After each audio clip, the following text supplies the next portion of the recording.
Go? Welcome back. Today we're going to divide fractions. Alright? Now I know you already hate fractions, right? But I'm telling you right now, it's not as hard as you think. You're going to love it. Alright? Here we go.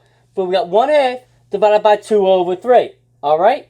So the first thing we got to do is we're going to rewrite the problem. Alright? Let's go ahead and rewrite it. So I'm going to have 1/2, and we're going to change this divide to multiply. Right? We're just going to change it to multiplication. Right? So we got 1/2 times, and then we're going to flip that thing.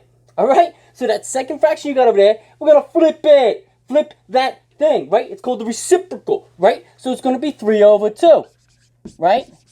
Pay attention. Didn't do anything crazy, right? All I did was change it to multiplication, and then I flipped that thing. Alright?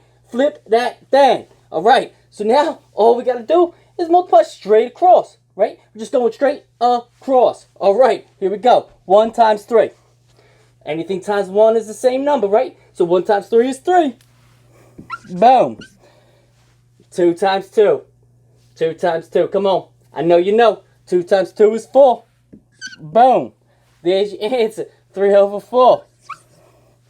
Now, did I go tell you it was easy? I told you, right? So now you just got a little bit of homework, right? You're just going to hit that like, hit that subscribe, so I can see you next time on The Goat Teaches Math. Peace.